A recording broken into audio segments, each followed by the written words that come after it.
네, 안녕하세요. 이승원 교수의 생활 속의 수학입니다. 오늘 소개해드릴 내용은 쌍곡선에 관한 얘기인데요. 쌍곡선이 실생활에 어떻게 활용될까 하는 겁니다. 예. 자, 그래서 쌍곡선이 실생활에 활용되는 사례가 어떤 것들이 있는지 알고 싶어요. 네. 그래서 설명드리는 순서는 첫 번째는 이제 쌍곡선의 뜻, 정의와 성질, 어떤 성질이 있는지, 그 다음에 그 성질이 어떻게 활용되는지, 두 번째 이런 순서로 설명드리도록 하겠습니다. 자, 쌍곡선의 정의와 성질인데, 쌍곡선의 정의는 이미 잘 아시다시피 두 정점에서의 거리의 차가, 그죠? 거리의 차이, 큰 거에서 작은 것 빼기 차이죠. 그 차이가 일정한 점들의 집합이에요. 그러니까 여기 지금 이거 초점이라고 부릅니다. F1하고 F2가 있는데 이 차이. 이거에서 이거 뺀 거하고 이거에서 이거 뺀 거, 이거에서 이거 뺀 거, 이거에서 이거 뺀 거. 이런 게 다 일정한 점들의 집합이에요. 예. 있죠? PF2, 여기 PB다. PF2 빼기 PF1의 절대값이 2A로 일정하다 하는 겁니다. 자, 그런 점들을 모았어요. 그러니까 그런 점들을 모았는데 이게 이제 이거를 어떻게 활용하냐면 이 거리의 차이가 일정하다. 그죠? 거리의 차이가 일정한 그러니까 거리의 차이가 일정하다는 성질을 쓴다라고 하는 건 뭐냐면 그러니까 쌍곡선은 거리의 차이가 일정한 점들의 집합이에요. 그러니까 예를 들어서 두 지점의 차이를 알았다. 두 지점이 있는데 어, 이 지점하고 어떤 P라는 거하고 해서 그리고 요걸 이제 뭐 F1, F2라고 하죠. 그래서 PF1하고 PF2의 차이가 얼마인지를 알았다 그러면 이 P가 될 수 있는 점들은 어떤 그 쌍곡선을 이룬다. 이제 그런 겁니다. 예, 요 같은 요 다음 슬라이드에서 좀 더 제가 설명을 드리려고 할 때 자세히 설명을 드릴 텐데요. 자, 쌍곡선의 성질에서 이게 차이가 일정한 점들은 이제 쌍곡선을 이룬다 하는 거예요. 근데 이제 거리의 차이를 어떻게 하냐, 실생활에 사용하는 거는 거리의 차이라고 하는 건 어떻게 하냐면 소리 또는 전파가 도달한 시간의 차이로 하는 거예요. 그러니까 위치를 찾는 데 보통 많이 사용합니다. 네. 그래서 근데 이제 동시에 딱 그러니까 이제 어떤 전파가 도착한 소리가 도착한 그러니까 뭐 쉽게 얘기하면 여기 A라는 지점하고 여기 B라는 지점이 있는데 무슨 소리를 들었어요. 무슨 소리를 들었는데 큰 소리를 들었어요. 누가 이제 뭐 예를 들어서 뭐 대포 소리를 들었어요. 근데 그 대포 소리를 들은 시간이 얘가 들은 시간하고 그죠? A 지점에 있는 사람이 들은 시간하고 B 지점에 있는 사람이 들은 시간하고 예를 들어서 2초 차이가 났다고 하죠. 2초. 2초. 2초 차이가 났다 그러면은 1초면은 뭐 한 300 몇십 미터 가잖아요. 이제 소리가. 그러니까 2초니까 한 600 몇십 미터 정도. 그죠? 그러면 이 A, B를 초점으로 하고 거리가 한 600 몇십 미터 정도 되는 점들의 집합은 예를 들어서 이런 쌍곡선이 나온다 이거예요. 그러니까 이런 쌍곡선 위에 어딘가에 있다 하는 그런 얘기가 되겠죠. 이런 식으로 보통 많이 활용을 합니다. 그러니까 이게 이제 두 지점의 경우에는 알 수가 없는 거지만, 네. 그래서 이걸 이용하는 게 이제 뭐냐면 장거리 무선항법 시스템이라는 게 있어요. 로랑이라고 하는 건데, 롱 레인지 내비게이션이라고 합니다. 그래서 이거는 이제 전파가 도착한 시간의 차이를 갖고 하는 거예요. 이렇게. 그래서 요 그림을 보시면, 네, 그죠? 네, 요 그림을 보시면, 자, 이제 똑같습니다. 소리건 전파건. 그래서 요 세 지점에서, 요 지점 A, M 지점, Y 지점, 세 지점에서 전파가 도착한 시간을 쟀어요. 뭐 하여튼 뭐 시간 전파니까 전파에 도착한 시간의 차이니까 시간의 차이가 뭐 이렇게 크진 않겠죠. 어쨌든 그 시간의 차이를 계산했어요. 그래서 이 시간의 차이라고 하는 거는 사실은 시간의 차이라고 하는 건 거리의 차이하고 똑같은 거죠. 그죠? 네, 1초에 30km 가니까. 그래서 그 시간의 차이를 쟀더니 m하고 x하고 차이를 쟀더니 어떤 이제 쌍곡선이 하나 나올 테고, 그리고 m하고 y하고 쟀더니 또 쌍곡선이 나올 거 아니에요. 그러면 그 교점, 그게 바로 있는 위치가 되겠죠. 그러니까 소리 세 지점에서 여기 뭐 소리라고 하는 게 좀 더 쉬울 수도 있겠어요. 뭐 1초에 예를 들어 소리가 1초에 뭐 한 300m 간다고 치죠. 예. 그러면은 이제 대포 소리를 들었어요.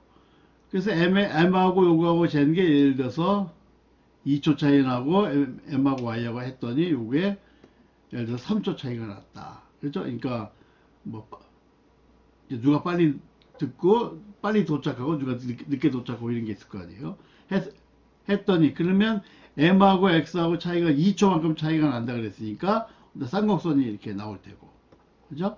그 다음에 M하고 Y하고 했더니 또 쌍곡선이 이렇게 나오겠죠. 요거는 차이가 한 600m 되는 쌍곡선, 요거는 두 초점까지의 거리가 3초니까 900m 정도 되는 쌍곡선 해서 만나는 교점, 여기에 바로 거기서 소리가 났구나 하는 것을 알 수 있게 되는 겁니다. 자, 이런 방식으로 씁니다. 그래서 이 이제 몇 개 지점에서의 이제 소리의 차이를 이용해서, 그죠? 이 전파가 도착한 시간의 차이를 이용해서, 시간의 차이라고 하는 건 거리의 차이다라는 거죠. 그걸 이용해 갖고 이제 그 쌍곡선이라는 걸 이용해서 어떤 지점의 위치를 파악하는, 이런 게 이제 장거리 무선항법 시스템에 활용된다고 합니다. 예. 굉장히 놀라운 거죠. 그죠? 예. 그리고 이제 또 쌍곡선이 활용되는 거는 이제 루린 해성의 궤도라고 하는데요. 루린 해성이라고 있어요. 이렇게 해성. 뭐 헨리 해성은 여러분들 많이 들어보셨을 텐데, 루린 해성이라고 하는 게 있는데, 이 루린 해성이라고 하는 게 이제 공식 명칭은 뭐 이렇게 된다고 합니다. C2007N3 이렇게 되는데, 요 루린 해성은 누가 가장 먼저 발견했냐면 2007년 7월에 대만에 있는 루린 천문대에서 예찬즈와 린치 쉥이라고 하는 두 명이 이제 최초로 발견했다고 합니다. 이렇게 여기 이제 그 사진인데요. 이 해성이 쌍곡선 궤도를 이루는 거예요. 그러니까 행성들 수금지하목도 천해명은 이제 타원 궤도를 이어서 계속 이제 태양 주위를 뺑글뺑글 도는데, 해성은 이제 어떻게 되는 거냐면, 요게 이제 태양이 이제 한 초점이 되는 거죠. 그래서 해성이 이렇게 왔다가 가까이 왔다가 그 다음에 계속 멀어져서 가는 거예요. 이렇게. 근데 요게 이제 언제 왔냐면, 이 가까이 오는 걸 이제 발견한 거죠. 2007년에. 그래갖고 계속 가까이 와서 2009년 1월 10일 2009년 1월 10일 요 언저리에 지구하고 거리가 가장 가까웠다. 태양하고 가장 가까운 데를 지났고, 지구하고 가장 가까운 데는 2월 24일이라고 합니다. 이렇게. 요거는 이제 뭐 2009년 전국 연합 학력 평가 문제제, 이런 내용이 나왔었나 봐요. 그래서 2009년 2월 24일 날 지구하고 가장 가까운 데를 갔다가 그 다음부터 이제 멀어져 가는 거죠. 근데 이제 타원은 두 초점이 있으면 이 주위를 계속 뺑글뺑글 도는데, 이 쌍곡선은 한번 왔다가 계속 멀어져서 가버리는 거잖아요. 지금은 그냥 계속 멀어지고 이제 더 이상 뭐 볼 수 없는 거죠. 네. 어쨌든 이 쌍곡선이라고 하는 것도, 그죠? 이 쌍곡선이라고 하는 것도 우리 그 자연계, 이것도 우리가 그 인위적으로 만든 거지만 그것이 자연계에서 보면 발견이 된다 하는 겁니다. 그게 이제 신기한 일이죠, 그게. 네. 자, 이렇게 해서 이제 2차 곡선의 역사부터 시작해서 또 타원, 포물선, 쌍곡선 세 가지 각각이 어떻게 활용되는지에 대해서 쭉 공부를 했는데요. 이 2차 곡선이라고 하는 게 하여튼 인위적으로 하여튼 연구된 거예요. 그죠? 뭐 동기는 이제 뭐 하게 된 거는 고대 이제 그리스 시대부터 이제 그 역병을 이렇게 전염병을 치료하기 위한 어떤 뭐 신화적인 이런 얘기도 좀 전해 오지만 아무튼 인위적으로 이제 연구가 된 거죠.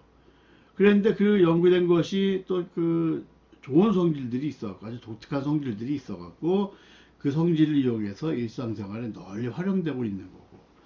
근데 이게 이렇게 활용될 뿐만 아니라, 그죠? 이 발견해서 인위적으로 연구해갖고 좋은 성질이 또 있는 걸 알게 돼서 그거를 일상생활에 활용되는 뿐만 아니라 하다 보니까 자연계에 이미 많이 이 타원이든 쌍곡선이든 포물선이든 하는 것들이 많이 있는 거예요.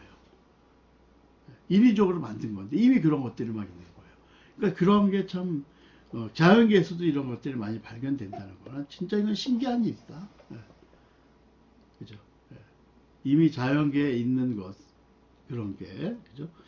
아, 참 그게 저도 이제 수학을 전공하긴 하지만 그게 참 굉장히 신기한 것 같아요.